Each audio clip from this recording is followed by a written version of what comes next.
God once told a prophet that before the sun went down, the woman he loved would be dead. And in almost the same breath, God told him he was forbidden to shed a single tear for her. And he obeyed. That is the part almost no one can explain. Picture the man on what he does not yet know is the last ordinary morning of his life. It is cold, that grey pre-dawn cold that lives in the floor of a mud brick house in a foreign country. His wife is still asleep beside him, her breathing slow and familiar, the sound he has fallen asleep to for years. He has a full day ahead of him.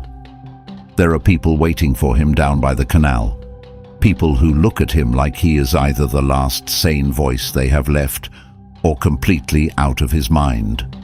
Before his feet even touch the floor, a voice arrives inside him that is not his own, a voice he has learned to dread, and it tells him that the woman sleeping beside him will be gone by dark.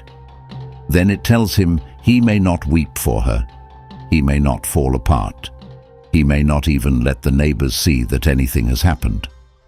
This is one of the most staggering and least discussed stories in the entire Bible. It runs only about 400 words. It holds no rescue, no ram caught in a thicket, no miracle you would ever want to be handed. And for roughly 26 centuries, readers have stopped on it and asked the obvious question: why would a good God take a faithful man's wife and then, on top of the loss, forbid him the one thing that every grieving human being on earth is allowed, the simple right to cry? The easy answer is the one you have probably heard before, and it holds up. It simply is not the whole story. Because buried underneath this passage, hidden inside 2 words of ancient Hebrew that quietly vanish in translation, there is a second reason for the command, and it is very different from the one most people are given. So tonight we are going to do what this channel does. We are not going to preach at you. We are going to investigate. We are going to walk back into the wreckage of the 6th century before Christ, into a refugee settlement on a muddy canal in the heart of a hostile empire, and we are going to reconstruct exactly what happened, exactly what it cost, and exactly what God was trying to say. Not only to a defeated nation long ago, but to you, in whatever you happen to be carrying right now. Because by the time we are done, you may discover that the reason God forbade this man to mourn is almost the opposite of cold. It may be the most human thing God ever asked anyone to do. Let us start by throwing out the picture in your head. Whatever the name Ezekiel calls up for you, some wild-eyed street preacher, a shouting figure in stained glass, an abstract character from a world that has nothing to do with yours, set it aside. Because the real Ezekiel is far more specific than the caricature, and far easier to recognize. Ezekiel was a refugee, and I do not mean that as a metaphor. He was a literal, displaced, deported human being, torn out of his homeland and dropped hundreds of miles away against his will. Here is how it happened. In the year 597 before Christ, the superpower of the age, Babylon, under a king named Nebuchadnezzar, marched on the city of Jerusalem, and Jerusalem folded. The Babylonians did not level the city that year. They did something colder and more strategic. They emptied it of everyone useful: the king, the royal family, the craftsmen, the soldiers, the educated, the priests. They rounded them all up and marched them off to Babylon. Think of it as a brain drain enforced at spear point. Strip out the leadership and the skilled, and a conquered nation cannot organize a rebellion. Ezekiel was in that column. And here is the detail that changes everything about how he would have felt. He was a priest, from a priestly family, trained from boyhood for one single purpose: to serve in the temple of God in Jerusalem. That was his identity, his profession, his entire reason for existing. A priest with no temple is a surgeon with no hospital, a ship's captain with no ship, a man whose whole life is oriented around a building he is now forbidden to even see. And picture the journey that got him there. because we tend to skip past it. It was roughly 900 miles on foot. Let that number breathe for a second.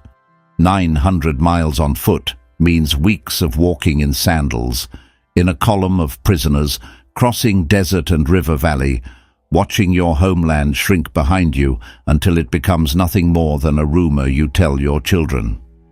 People died on that road. At the end of it, the survivors were dropped onto the flat, hot, alien plains of southern Iraq, a landscape of irrigation canals and endless sky that looked nothing like the hills of home. They resettled him in a place the text calls Tel Abib, on a great engineered waterway called the Chebar Canal, one of the irrigation channels that made the Babylonian Empire rich. And here, along that canal, a whole community of exiled Judeans built a life. They were not exactly in chains. They could put up houses, they could plant gardens, but they were strangers in a strange land, grieving a country most of them would never see again, raising children on stories about a temple those children would never once worship in. This is where God found Ezekiel, not in the holy city, in the refugee camp, on the canal, in the empire of the very people who had destroyed his world. Hold on to that, because it is the soil everything else grows out of. You have to feel the ache of that place to understand the story. Imagine the evenings there, the sun going down over flat foreign water, the smell of Babylonian cooking fires and canal mud, a language that is not yours drifting over from the great city on the horizon with its towering ziggurat catching the last of the light. In the exile settlements, an older generation sits telling the young ones about a place they have never seen and may never see, about green hills, about a white and gold house on a mountain where God himself was said to live, about festivals and songs, and a whole world that existed before the soldiers came. There is a song these exiles wrote in exactly this period, and it captures all of it, how they sat down by the rivers of Babylon and wept when they remembered home, how they hung their harps on the willow branches because their captors wanted them to perform the happy songs of their homeland, and they could not force the notes out. How do you sing the Lord's song in a foreign land? That was the emotional weather of Ezekiel's entire world, a grieving people, clinging to the memory of a home and a temple that were, to them, the last remaining proof that God had not walked away for good. Now remember that word, home, and the way they clung to it, because in a moment God is going to aim straight at it. But first you need to understand what kind of prophet God had made Ezekiel into, because it is the thing that makes the death of his wife so devastating. God did not simply give Ezekiel messages to speak. God turned Ezekiel's own body into the message. Long before that terrible morning, Ezekiel had already spent years as the strangest performance artist in human history, except it was not art, and none of it was voluntary. Over and over, God commanded him to act things out, to turn abstract warnings into things the exiles could see and smell and be disturbed by. Let me show you what this man had already done, so the cost of what came next actually registers. At one point, God told him to take an ordinary clay brick, the same mud brick the whole camp was built from, and to scratch a picture of Jerusalem onto its face. Then he was to build tiny siege works against it, little ramps, little battering rams, a toy model of his own homeland's destruction. Then he was to lie down beside it, on the ground, on his left side, and stay there. Day after day after day. The text says 390 days on one side, more than a year, then 40 more on the other. His neighbors walked past this man every single morning, lying in the dirt beside a doll's house siege, bearing the punishment of a nation in his own aching body. At another point, God told him to bake his bread over a fire and specified the fuel, human waste. When Ezekiel, being a priest to his bones, recoiled at the sheer defilement of it, God relented and allowed animal dung instead. But the point still stood. He was cooking his dinner over filth, so that the exiles would understand in their stomachs what it would mean to eat unclean bread in a foreign land. Then there was the sign that may have hurt the most before his wife. God told him to take a sword, a real soldier's blade, sharpened, and to use it as a razor, to shave off all his hair and his entire beard. For a man of that time and place, the beard was dignity itself, and shaving it was the gesture of humiliation and disgrace. Once it was gone, he was told to weigh the hair out carefully and divide it into 3 parts. Burn 1/3 in the middle of the little clay city. Strike 1/3 with the sword all around it. Scatter the final third to the wind. Each pile was a fate, burned, killed, scattered into exile. His own hair, off his own head, measured out like the destiny of a doomed people. Do you see the kind of man we are dealing with now? This is not a preacher who occasionally reached for a vivid illustration on a Sunday. This is a man whose entire existence had been requisitioned. His body was a billboard. His life was a sermon he had no choice but to preach with his own flesh, and the whole camp watched every strange thing he did, and every strange thing meant something, which is exactly why what happens next lands the way it does. Up to this point, God had been asking Ezekiel to surrender his dignity, his comfort, his reputation, his time. And then God asked for something that was not Ezekiel's to give away. God asked for his wife. Now we have to slow all the way down and get into the actual words, because this channel lives by one rule above all the others. When a single word carries the weight of a passage, we go back to the original language and we look hard at what got lost. And in this story, everything, absolutely everything, turns on a phrase that English renders beautifully but incompletely. When the voice comes to Ezekiel that morning, it does not open with the words, "your wife." That is important, so hold it. The very first thing God calls her is a phrase. In Hebrew, Mahmad Einecha. Say it slowly with me. Mahmad Einecha. The second word is the easy one. Einecha means your eyes. The first word is the one that carries the freight. Mahmad comes from a root that means to desire, to delight in, to treasure. It is not a neutral word. It is the word you reach for when you name the single thing you treasure most, the thing your gaze keeps drifting back to across a room, the most precious and desired and delighted in possession a person has. So Mahmad Einecha, the delight of your eyes, the treasure your eyes rest on, the person you cannot stop looking at. And here is what makes this word the master key to the entire mystery, so watch closely. Everywhere else in the Hebrew Bible, Mahmad stretches across 2 very different worlds. In one royal account, a foreign king demands from Israel's king everything pleasant in his eyes, the treasures, the valuables, the crown jewels of the palace. So the word can mean a nation's most prized possessions, the wealth and beauty a kingdom cannot bear to lose. But Mahmad is also, unmistakably, the language of love. In the great Hebrew love poem, the Song of Songs, the beloved is described in exactly this register, all of him desirable, all of him delight. So here is a question worth chewing on, because everything turns on it.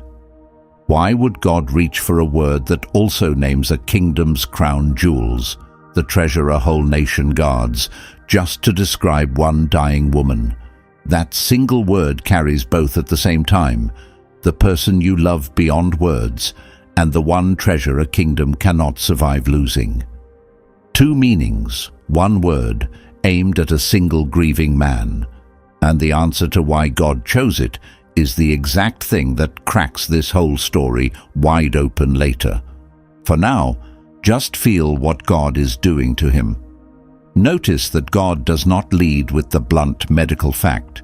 He does not say, "Your wife has a condition, prepare yourself." He opens by naming her the exact way Ezekiel's own heart named her, the delight of your eyes.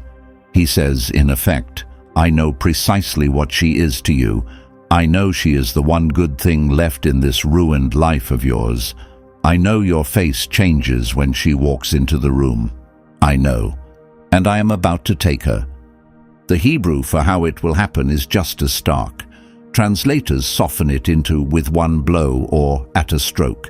The word carries suddenness, a plague, a sharp, unexpected death, not a long illness with time to prepare and say goodbye. She will be alive in the morning and gone by nightfall. One blow, the delight of his eyes, put out between sunrise and sunset. Then comes the command that has haunted readers for 2,500 years. Do not mourn, do not weep, do not let your tears run down. Sigh, but keep it silent. Make no mourning for the dead. And to feel how violent that command actually is, you have to understand what mourning meant in his world. Because we hear, do not mourn through modern ears, where grief is mostly private, a closed door and a dark room and a few days off work. In the ancient Near East, grief was not private at all. Grief was loud and physical and public, an entire vocabulary of the body, and every single person watching knew exactly how to read it. Let me put you inside a normal death in that world, so this is not just a list of customs, but something you can feel. Picture an ordinary loss in that same exile camp, someone else's, any other death. A woman collapses in the heat of an afternoon and does not get up. Within minutes the sound starts, that first raw cry from inside the house, and it does not stay inside. It pours out into the street, because grief here is not something you hide behind a door. A neighbor hears it and knows instantly what it means. By evening, the professional mourning women have arrived. Women whose entire vocation is to wail, their voices rising and falling in an ancient keening rhythm that carries for streets, a wall of sound that tells the whole settlement that death has visited this house. The husband has seized the front of his own tunic and torn it clean down the chest, and the sound of ripping cloth is a breaking heart made audible. He has pulled coarse black sackcloth over his skin, goat hair fabric with the texture of a feed sack, so that his body is as miserable as his soul. There is grey ash smeared across his forehead and streaking down through the dust on his face, ash being the thing left when everything has burned away. He has kicked off his sandals, and he sits on the bare ground with his upper lip covered by his own trembling hand, and he does not move for 7 days. And the entire time, the neighbors come. They set warm bread inside his door. They press a cup into his hands, the cup of consolation. They sit down in the dirt beside him and say nothing, and simply stay, so that no single human being ever has to carry the full crushing weight of a loss like that alone. That was mourning. That was the God-given, culturally sacred, deeply human machinery a person leaned on when the very worst happened, and it existed to carry you through the days when you could not carry yourself. Now hear the command again and watch every one of those doors slam shut in Ezekiel's face. He is told not to weep in a culture where tears at a death were expected and honorable. He is told not to tear his clothes, which means no ripped garment, no sackcloth, no ashes. Instead, God says, keep your turban fastened on your head. And the turban was ordinary daily dress, even festive dress. Look, in other words, like it is a completely normal day. He is told to keep his sandals on his feet, so there is no barefooted sign of grief at all. He is told not to cover his upper lip, which means he must not make the mourner's gesture. He must keep his face open and uncovered while every instinct in his body is screaming at him to hide it behind his hands. And he is told not to eat the bread of mourners, which means no neighbors gathering at his door, no cup of consolation, no community arriving to hold him up.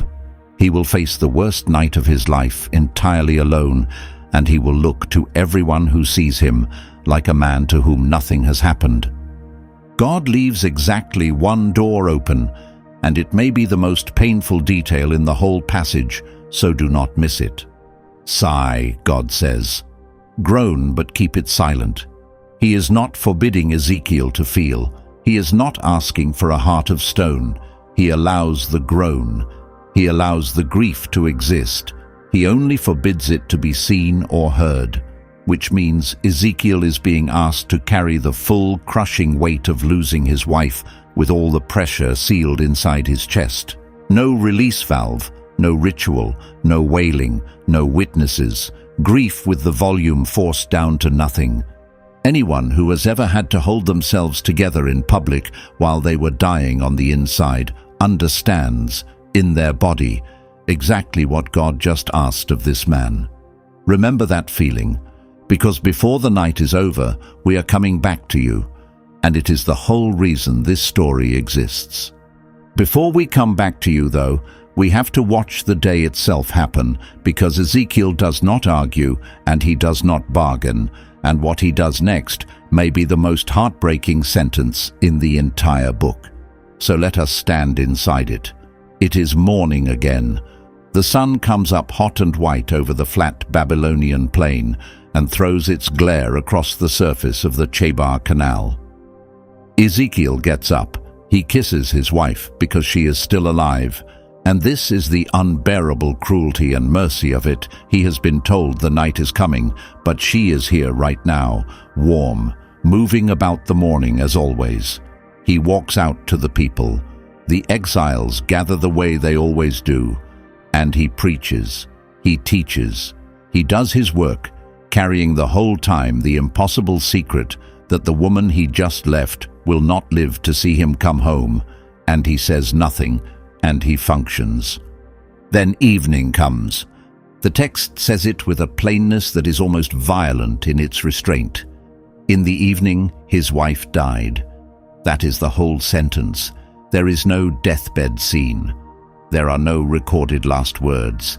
The delight of his eyes, the one treasure in his exile, was gone between the morning sermon and the evening meal. One blow, exactly as he had been warned. Now sit in that house with him for a moment. The silence where her breathing used to be, a grief so total it does not have a shape yet. And Ezekiel is not permitted to do a single thing that his body and his culture and his shattered heart are all demanding that he do. He cannot tear his robe. He cannot fall to the floor in ashes. He cannot send for the mourning women. He cannot even sob out loud, because sound is forbidden, and only the sealed, silent groan is left to him. Somehow, God alone knows how, he gets through the night. And then comes the sentence that undoes me every time I read it. The very next morning, the text says simply, he did as he had been commanded. Feel the full weight of that. He got up. He fastened the ordinary turban onto his head as if it were an ordinary day. He tied his sandals onto his feet. He left his face uncovered, and he walked back out to the canal, back out to the same people, looking to all the world like a man who had lost absolutely nothing. Behind that composed face sat an entire universe of pain with no exit, and he carried it out into the daylight because God had asked him to, and because he had decided, somewhere deep down, that God's word weighed more than his own breaking heart. And do not, for 1 second, let anyone tell you that his obedience proved he did not love her. The exact opposite is true, and the whole meaning of the story depends on it. A man who did not care would not be a sign of anything at all. It is precisely because she was the delight of his eyes that his dry, composed, sandaled, turbaned face the next morning was so unbearably strange to everyone who saw it. And that strangeness is the trap God set. That is the entire mechanism. A grieving man who mourns in the normal way teaches the people around him nothing, but a grieving man who refuses to mourn, who walks the camp as if nothing has happened when everyone knows his wife just died. That man becomes a walking question. That man forces people to come and ask, which is exactly what happens next, and it is the moment the whole passage has been building toward. The people come to him, And they ask the question that unlocks everything, the question this entire terrible performance was designed to provoke. Will you not tell us, they say, what this means for us? Why are you acting like this? Why are you not mourning? Stop and notice the pronoun, because it tells you something. They do not ask Ezekiel, "Are you all right?" They do not say, "How could God do this to you?" They ask what it means for us. Somewhere in the pit of their exile, these people had learned how to read this man. They knew by now that when the prophet did something inexplicable, it was never only about him. It was always a message with their name on it. The shaved head had meant something for them. The clay brick siege had meant something for them. And now his dry, silent, unmourning face meant something too, and they were terrified to find out what. His silence had become the loudest sermon he ever preached. He had not said one word about it, and they were already trembling. And now, with the whole camp leaning in and the question still hanging in the air, Ezekiel finally opens his mouth and hands them the meaning. And the instant he does, the second half of the mystery splits wide open, so listen for something you have heard already tonight. He tells them the word of the Lord had come to him, and that this is what the sovereign Lord says. I am about to profane my sanctuary, the pride of your strength, the delight of your eyes, the longing of your soul. And your sons and your daughters, the ones you left behind in Jerusalem, will fall by the sword. Did you catch it? Did you hear the phrase land? The delight of your eyes, there it is again. The very same words, Mahmad Ainecha. The phrase God had chosen for Ezekiel's wife. He now turns and aims straight at the temple, only 8 verses later, in the same breath of the same oracle. This is the reveal the whole passage was built to deliver, and it lands like a hammer coming down. Ezekiel's wife was the delight of his eyes, and the temple in Jerusalem, the gleaming house on the hill, the center of the nation's identity, the place where they believed God himself had come to dwell, the one thing on earth they were absolutely certain could never fall. That temple was the delight of the entire nation's eyes. It was Israel's Mahmad, their treasure, the one good and beautiful and holy thing their gaze rested on. And God says, I am about to take it. One blow, the way I took her. To feel why that certainty ran so deep, you have to stand inside the building for a moment, because when we say the word temple, modern minds hear something like a nice church, a place of worship, something you could rebuild if it burned down. That was not this. This was the single most important structure in the entire world to these people, and there was nothing else on the planet remotely like it. Solomon had raised it 4 centuries earlier, and he spared nothing. It took 7 years, and a workforce so vast it strained the whole kingdom.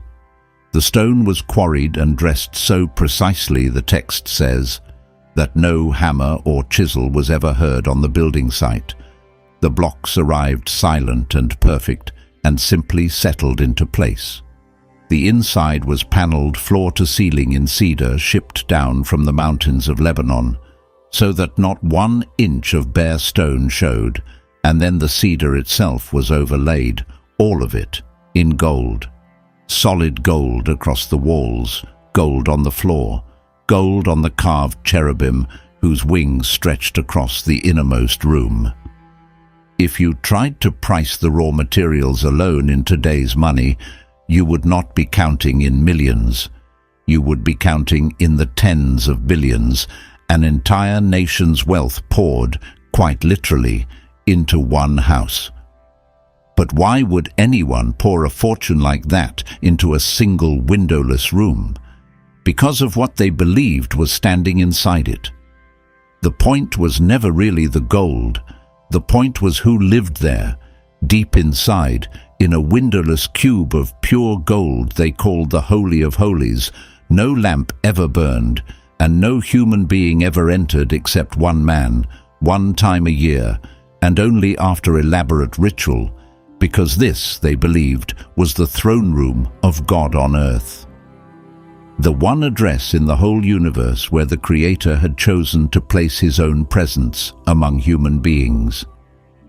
When the temple was first dedicated, the old accounts say a cloud of glory so thick filled the room that the priests could not even stand up to do their jobs. That was the memory the nation carried in its chest. That was what the temple meant to them. Not a building, a doorway between heaven and the ground, which is exactly why they were so sure it could never fall. Enemies could burn a city, they reasoned. Enemies could not possibly burn God's own house. Surely he would defend his own address. Surely the delight of his own eyes was the one thing in all the world guaranteed to stand forever. And into that certainty, God says one word: gone. Now, this is where most tellings of this story stop, and the answer they give is real. So let us give it its full weight before we push deeper. Why would the exiles be forbidden to mourn the temple? Two things are happening at once. The first is shock. When the news finally reached Babylon that Jerusalem had fallen, that the holy city was rubble, and the temple was ash, and the sons and daughters left behind in Judah were dead, the catastrophe would be so total, so far past the scale of any ordinary grief, that the normal machinery of mourning would simply break down. There are losses so enormous that a person does not wail. They go silent. They sit and stare at a wall. Tears belong to a grief you can measure, and this would be a grief with no bottom to it. Ezekiel's stunned, tearless, sandaled composure was a preview of the numbness that comes with total loss, the state past crying, where the human system just shuts off under a weight it was never built to hold.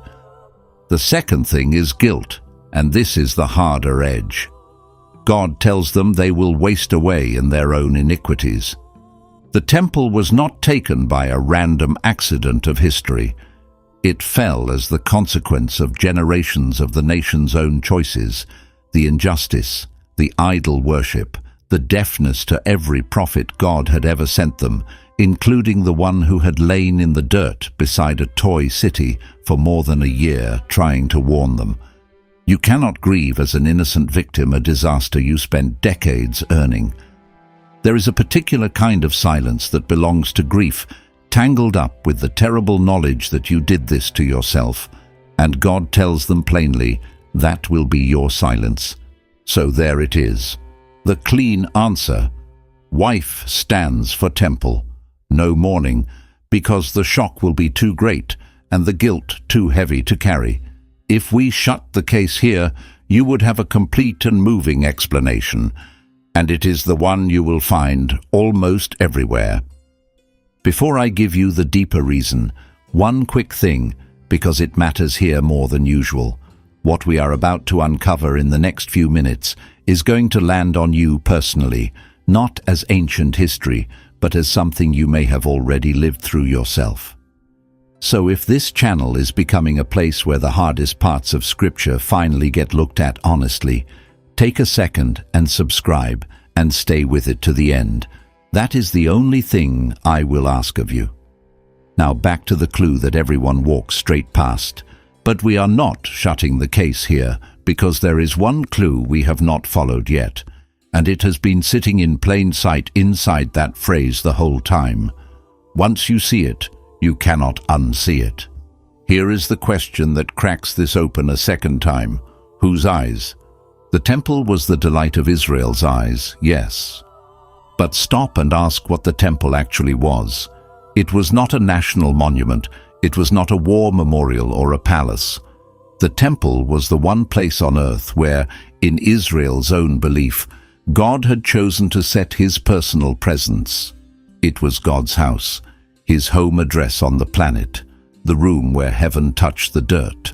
So when the temple gets called Mahmad, the treasured and delighted in and precious thing, the deepest truth underneath is that it was not only Israel who delighted in it, it was the delight of God's eyes too. Now pull the thread all the way through, because the book of Ezekiel, more than almost any other book in Scripture, describes the bond between God and his people in a way we tend to rush past because it is so raw. It describes it as a marriage. In one of the most painful chapters in the entire Bible, chapter 16, God speaks of Israel as a bride, a girl he found abandoned as a newborn, rescued, raised, clothed in fine linen and jewels, and took to himself in covenant the way a husband takes a wife. The whole tragedy of the book is, underneath everything, a marriage tragedy, a spouse betrayed, a covenant shattered, a love that curdled into grief. So follow the logic the Hebrew has been quietly laying down this whole time. Ezekiel is a husband. His wife is the delight of his eyes. She dies, and he is forbidden to mourn. And God is a husband. His people, his temple, his covenant bride, they are the delight of his eyes, and he is about to lose them. He is about to watch the delight of his own eyes destroyed, and he is going to do it without collapsing, without staying the sword, executing what justice demanded on the very thing he loved most. Do you see it now? Do you finally see what Ezekiel actually was in that moment? Ezekiel was not only a sign of what Israel would suffer, Ezekiel was a living portrait of what God was suffering. When God commanded him to bury the delight of his eyes with a dry face and a fastened turban and a groan sealed inside his chest, God was asking this man to feel, in his own mortal body, a fraction of what it costs heaven to give up what heaven adores. The dry eyes were God's dry eyes. The silenced groan was God's silenced groan. The composure that looked from the outside like a man who felt nothing at all, that was the terrible restraint of a God who feels everything and carries out justice anyway. And this is why the story is so much larger than one sad episode in a prophet's life.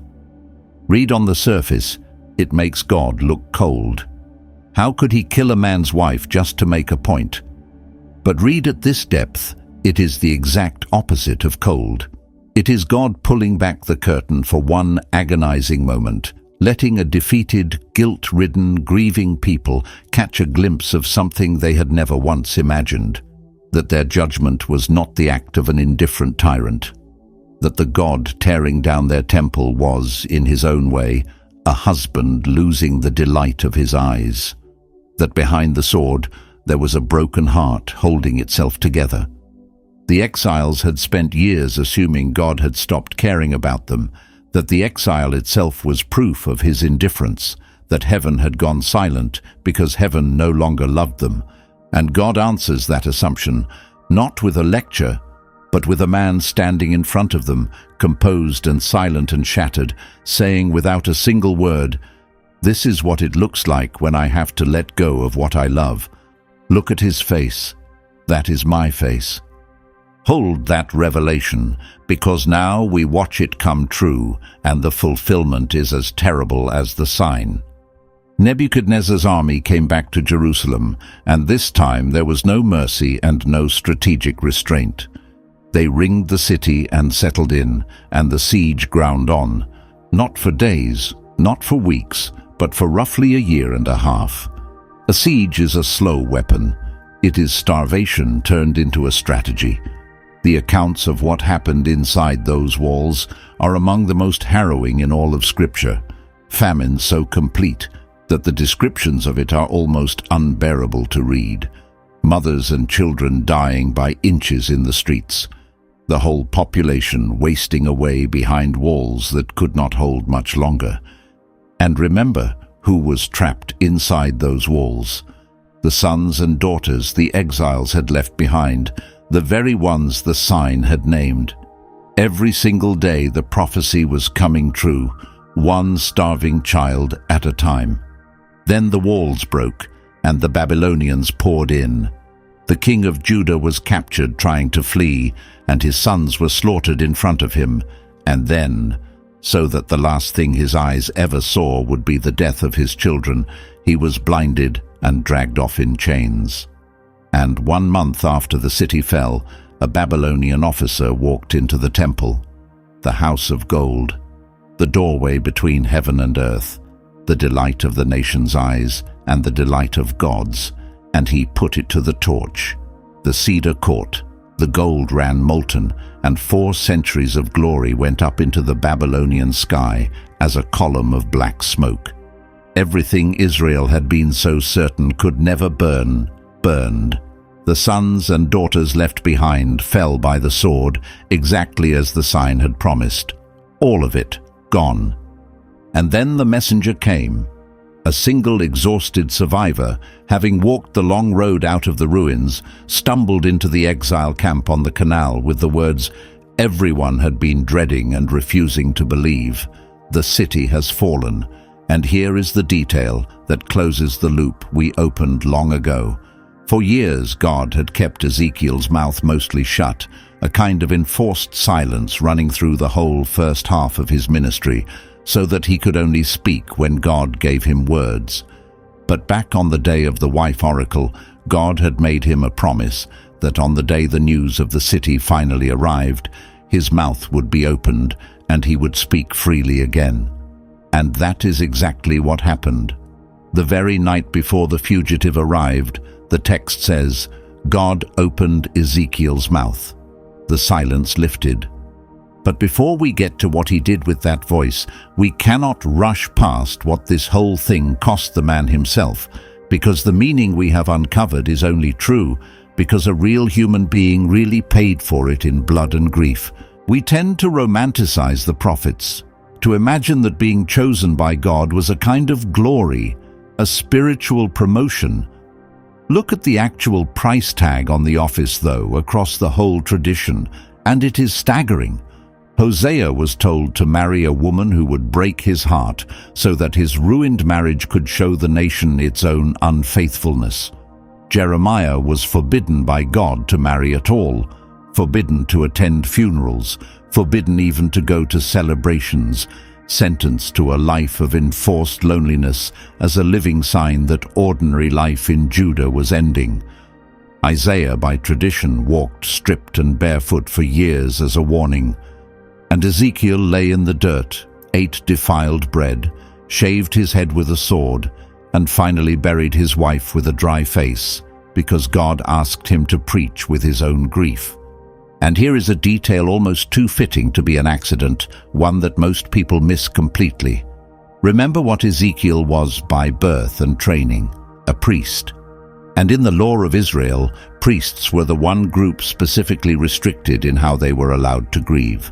An ordinary Israelite could throw himself fully into mourning, but a priest could not defile himself with the dead except for his very closest family. And the high priest, the highest of them all, was forbidden to mourn even for his own father and mother, forbidden to tear his garments or bare his head, because his life was so bound to the holiness of God's house that ordinary grief was set aside. So think about who God chose to carry this sign. Of every soul in that camp, he reached for a priest, a man whose entire identity was fused to the temple, a man who already lived, by the terms of his office, under restrictions on how he could grieve.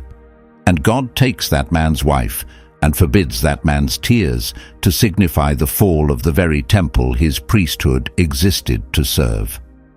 The one person in the camp whose life was most tightly wound around that house of gold is the one made to bury the delight of his eyes as its living parable. It fits so perfectly it aches. There is a cost to being the one who carries God's message. Sometimes the cost is comfort, sometimes it is reputation, and sometimes, as here, the cost is the deepest and most private grief a human being can hold, requisitioned and turned into a public sign so that other people might finally understand something they otherwise never would. And notice that Ezekiel never even gets an explanation that satisfies the heart before he has to obey. He gets the command first and the meaning second.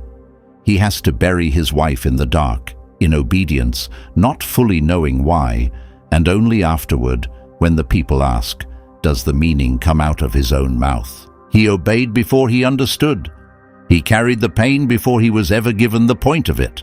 And that is where this stops being about a man on a canal 26 centuries ago and starts being about you. Because here is the truth most people watching have already lived. You may never be told in advance the day someone you love is going to die. You will almost certainly never be asked to lie in the dirt beside a clay brick. But if you have been alive long enough to be listening to this, there is a very good chance you already know, in your own body, what God asked of Ezekiel. You know what it is to hold yourself together while you were breaking apart on the inside. Think of the parent who got the phone call, the diagnosis, the worst news, and then had to walk back into the kitchen and make dinner and smile at the children, because the children could not carry it, and someone had to stay standing. Think of the person who lost someone and had to be back at work on Monday, sitting in a meeting, answering messages, wearing the professional version of a fastened turban and tied sandals, while inside there was a silence where a whole human being used to be. Think of the one who had to be strong at the funeral so that everyone else could fall apart. Think of the one who grieved something the world did not even recognize as a loss, a marriage that quietly ended, a dream that died, a diagnosis that stole a future and got no ritual for it, no meal brought to the door, no cup of consolation, because nobody around them understood that a death had even occurred. That is Ezekiel's mourning. The turban fastened, the sandals tied, the face composed, the groan sealed inside, walking out into a day that demands you keep functioning while your heart lies in pieces. And if that is you, if that has ever been you, then hear what this story says to you, because it says something almost nobody ever realizes. Your composure was never a betrayal of your love. Ezekiel's dry face did not mean he loved his wife any less. It meant he loved her completely and carried it anyway. The strength you showed on the worst day of your life was not you failing to grieve properly. It may have been the most sacred thing you have ever done, bearing an unbearable weight in silence so that the people around you could keep standing. God did not despise Ezekiel's held-together grief. God commanded it, and then made it the most meaningful act of the man's entire ministry. Your held-together grief is not one bit less holy for being quiet. Very often the deepest love in a room is the person who is not crying, because they have decided that someone has to hold the line. And there is a second thing this story says to you, and it goes even deeper than the first. The exiles were convinced that their loss meant God had stopped caring. That is what catastrophe always whispers to us, that if God allowed this, God must not love us, that the silence from heaven can only be indifference. You may be living inside that exact whisper right now, looking at something in your life that fell or is falling, and quietly concluding that God does not care. But look one more time at how God chose to answer that fear. He did not send an argument. He sent a picture, a man with a dry face and a shattered heart, and he said, "This is me." When the thing you loved was taken, do not picture a God who felt nothing. Behind the events you cannot understand, there may be a heart holding itself together at a cost you cannot begin to measure. Your own composure in grief is a faint echo of his. The God who seems silent may be the God whose groan is sealed inside his chest, exactly like Ezekiel's, exactly like yours. Because the whole of Scripture bends toward one moment where this stops being a symbol and becomes real. Centuries after that canal, there was another father. And there was another one who was the delight of his eyes, a son, the beloved, the one a voice out of heaven twice announced as the one in whom the Father was well pleased. The very definition of Mahmad, the treasured one, the one the Father's gaze rested on with an infinite delight. And there was another hill, and there came another day when the delight of the Father's eyes was taken, one blow, and the Father did not stop it. He did not stay the sword. He watched the thing he loved most in all of existence be destroyed, and he held himself back, and he let it happen. There is a line in the New Testament that reads very differently: once you have stood in Ezekiel's house. He who did not spare his own son, did not spare, did not exempt, did not in that moment rescue the delight of his eyes. Ezekiel had to lose his wife so that a nation could catch one glimpse of what God's grief looked like from the outside. But God, the living God at the center of all of this, one day chose to walk all the way into that grief himself. Not as a sign of it, as the substance of it. The husband who lost his bride became the father who gave up his son, so that the exiles, and you, and anyone who has ever carried a loss they were not sure they would survive, would know once and for all that this is not a God who watches human suffering from a safe distance. This is a God who knows exactly what it is to give up the delight of his own eyes. He has stood where you are standing. His face was composed too, and his heart was breaking too. That is the reason, that is the heartbreaking reason God forbade Ezekiel to mourn, not because grief is shameful, not because God is cruel, but because for one moment, in one man, on one unbearable morning by a canal in Babylon, God needed a human being to wear his own face in front of the world, the face of a love that holds itself together while everything it treasures is being taken away.